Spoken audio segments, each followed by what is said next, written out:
Assalamualaikum warahmatullahi wabarakatuh. Jalatin tapi yartoota keenya arraan tana gaa osoo gartee karaa deemaa jirutti jechuudha. Kaameraa kanneen isin viidiyoo maratu jira. Kanarraa gaa asuma gartee barbaada nasruu barbaadutu deemaa jira. Inshallah meegaa asmaanuu kannaame yartoota salaamtaa gaafadhu. Assalamualaikum warahmatullahi wabarakatuh. Hordoftoota kabajamtoota keenya salaamanni keenya kan jaalalaa kan inni irraa laga bara qaamni isin haadhu warri waltana kamuutan ilmaan Oromoo guutuu addunyaa jirtan hundi keessanii obboleeyyan kiyya kan dhiiraa kan dhalaa kan kiristaanaa kan waaqeffataa kan musliimaa hundi keessanii du'aa nuuf godhaadha. Egaa kun osuma yaanuuti arraan tana manarrallee fagaannee abna za'a meeqaa deemnee osuma nasruu barbaannee gatteenyee waan irra jirru isin ibsuudhaaf kaameraallee kaayannee akkanaati yaa obboleeyyan kiyya gubbaan qabeeti baay'ee takka kanatti illee onnechaa jiru isinis argitanii jirtanii du'aa nuuf godhaadha. Isinillee bakka jirtanitti rabbi isin haa eegu hamtuu isin irraa qabu haala hamaa keessa jirraa obboleeyyan kiyya argitanii akkuma isinillee kan viidiyoo kan jalatti argitanitti nutilleen bilbilli isaa cufaadha ka nasruu sanillee akkuma irraa fuudheen ni cufee sanuma bilbila isaa irratti illee gizee bilbilli isaatis cufaa kan nasruutillee cufaadha. Akka silaa bilbilee waliin jenne gaanuti waan silaa arraan tan nasruu irra jiruu fi akkaataa inni keessa jiru beekuu hin dandeenyu bakka itti nuti arginu rakkina isaa miidiyaa irratti kunoo Kadir jalatti chaayinaala odaa maddaa kana jalatti argu jirra. Haala hamaa keessa jira mujrimoota wajjin qabee akka inni cafaqaa jirullee argaa jirra. Namni biraatillee hedduudha namni sagalee isa ta'uudhaaf viidiyoo isaa kana kan inni akka malatti isa miidhaa jiru tana gabbuufatee gullee artiidhaa akkana keessa jira. Obboleeyyan kiyya dirmadhaa fi kan biyya keessatti qaala jettan hundinuu sagalee ta'aa fi bira dhaabbadhaadha jechaa jirtanillee isin gangalatuumaadha baay'eedha. Akkasuma ilmaan isaatii fi haati mana isaatillee maraatan naafitinillee kaarraan tana rabbumaatu keessa naqadii tana keessa akkaataa itti keessaa baanillee hin qabnu obboleessa keenya akkaatuma mana sanittillee itti ol deebi'uu dhabnee jirra. Erga baanii guyyaa meeqaa qaaxiraalillee nu fixxee mana Oromoo kan arginee fi bakka itti dhageenye hunda deemneeti iyyaafachaa jirra gaggaafachaa jirra. Waan hafuuraa kanallee hin qabnu miidhama isaa qilleensa gubbaa ka arguu jiru kana malee garaan keenya baay'ee nu gubatu jiru kana malee waan biraa takkallee hin agarree obboleeyyan kiyya miidhaan inni isa kana miidhu jiru akka malatti naafiillee birallee darbee obboleeyyan keenya kan bakka hundi jirtan hunda keessanuu garaan akka isin gubatu jiru nutis ni beeknaa nu gubatu jiru. Ni beeytanii isinillee akkasumatti isin gubatu jira jeetii yaada bakkan dhaqin hin qabu bakkan dhaqin ammaan tana haa bakka jirullee biyya namaatii ijoolleen kaakuma mucinaatu dubbatti ijoollee arabaati baay'eedha. Egaa harumarra osoo deemnuuti gatteenya viidiyoo turallee isin marre waan turre jirullee akka isin argitan jenneeti zaalima harkaa ulaartii Oromoo nasruu rabbi haa baasuu jaati. Akkasuma kan naafayya dhugaadha gaabeetti bakki jirtu yamanii irraa amma waan gartee jechuudha hanga gartee miilli nama deemu tokko jechuudha garuu biyya tana keessatti miilaan hin deeman makiinaadhaan deeman jechuudha. Ta'ullee hanga silaa gurri nu beeku dhiyeenya keenyatti argamu hunda bakkin hanga gartee miilaan deemanii jechuudha barbaaduu hin danda'amu deemnee jechuudha barbaanne kanarraa amma jechuudha nuti illee hin deemnee fagaannee. Bakka gartee Oromoon galtu baay'inaan akkatti mana deemnuu qabnu bara akkaataa kanaatiin mana deemu takka gartee dhabama gartee yoo du'aa argine jiraataa argine mana deemnutti akkaatuma mana deemuu qabnu. Akkamitti deebina? Maan saasan gartee si galtee irratti gartee fayyadama dasii maraatuun dasiidha laaftu akkam ilmi namaa yoo sirratti du'ee kan awwaaltu taate bal imaana qabda sabrii qabda. Kana gartee kan namni akka isaa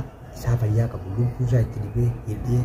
tumee waan fedhe irra raawwachuu jiru kanaatti nu rakkisuu jira malee tataanuu waa silaa rakkoolee hin qabdu jechuudha.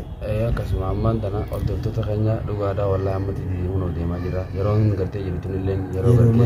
yeroo maleedhaa magariiba kanarraa gaasinillee wanni irraan tana gartee jechuudha osoo deemnu jechuudha kaameraas kaannee jechuudha yoonii fi gartee lafa gartee magaalaa keessatti waajjirii marra jenne osoo deemnu uummanni arabaa kuni waan gartee viidiyoo isinii maruu nutti hin dhiiganii kanumaafuu osoo deemnu gartee waan irra jirru isinii ni dhageessanii yookaan ni bartanii yaada ja'uu gartee naaf kennaallee kunoo gama keessan dhufne asumaanuu gaa inshaallah wanni biraa wallaahi wanni jennu hin jirtu an gaafni gartee waan dubbatuu danda'u gaafa gartee nasrulleen argame jechuudha dasiillee akkasitti rabbiin fayyisee jechuudha rabbiin isillee haa fayyisu du'aayii godhaafiin isiniin jordoftoota keenya isillee wallaahi waan keessa jirtu hin qabdu eega biraa baane gaa kunoo biratti hin deebine jawwaalumaan gartee jechuudha dawwallee gaafatutti jira wayyaadhanuma jaanii wayyaan gaa silaa gartee namni tokko ifiin gartee gabbee ol deebi'e bareedaadha isii tana namaatu gartee gabbaasee ol deebisa jechuudha harkaa fi miila jedhanii isin tun akka gartee fi miinillee bira ta'anii eeganii jechuudha Ashaa fi gartee taajuuni isaanuma kana biratti jechuudha deemnee biraa deemnee namni biraallee guyyaanaa fi gartee kannaan itti deemnullee namni guutuudha wanni nuti itti gartee mana kanaa baanee deemuu dandeenye taajuu fi Ashaa irratti deemnee biraa deemnee jechuudha kanarraa wanni hin jiru akkuma gartee isinis rabbiin haa fayyisu du'aayii godhaadha nasruullee baattee bara dhiyeenya kanuma amala jijjiirrattee kan du'aan isaa irraa lattee maraatuma kana keessatti illee amala jijjiirrattee adda kana lafaan iftuutti fuulaan lamaan iftuutti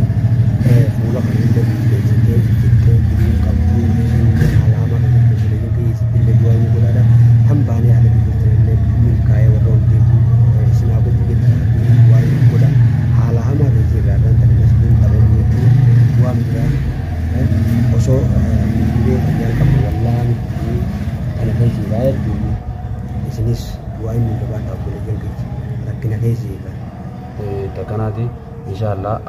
amma yeroon tullee yeroo magribaati magriba gartee ajaan deemanii osoo deemnu jechuudha magaalaa keessirraa gartee gartee hanga kanaa viidiyoo isin waraabuu dandeenye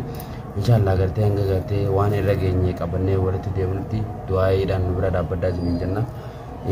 kennaatillee yaada qabdu itti dhaamaddoon inni hin deemne ammaan tana yaadni kiyya kanumaanis obboleeyyan kiyya bakka jirtan obboleeyyan kiyya kan kiristaanaa kan muslimaa kan dhalaa kan dhiiraa kan xiqqaa kan guddaa obboleeyyan kiyya du'aayii nuuf godha baane ala jirraa yoo ol deebine ilmaan isaa sanii bakka gaddeenyuu qabnu jaartii isaatii halkanii guyyaa wallaaltee maraatti du'aayii nu godha du'aayiidhaan nu jajjabeessaa obboleeyyan kiyya nasruun keenya qofa osoo hin ta'in keessanii ka uummata oromootii qubni fi qubni keenya kuyyuu miidhame nu laalataan quba arraan tan nasruun dhabamuu nu laaleessitii nu dhukkubti ka isa kanallee fuudhee akkana godhaa jiru diinaa miti ilmuma oromootii kadiirii garuu inni nama yaadnee googummaadhaatu akkana godhu jira kanaafuu du'aayii keessan ittiin jabaadhaa obboleeyyan kiyya rakkina keessa jirra rakkoon teenya teessanii kanaan isin jechuu barbaada hanqaan viidiyoo gammachuuf viidiyoo itti aantuun walitti deemnutti inshaallah akkana keessa illee rabbiin nu baasee viidiyoo gammachuu qabduun inshaallah hangamanatti deebinutti nasruullee argannee walitti deebinutti du'aayii keessanii nu cinaa dhaabbadhaa nu jajjabeessaa kanaan isin jechuu barbaada akkasuma viidiyoo tana laayik sheer godhaatii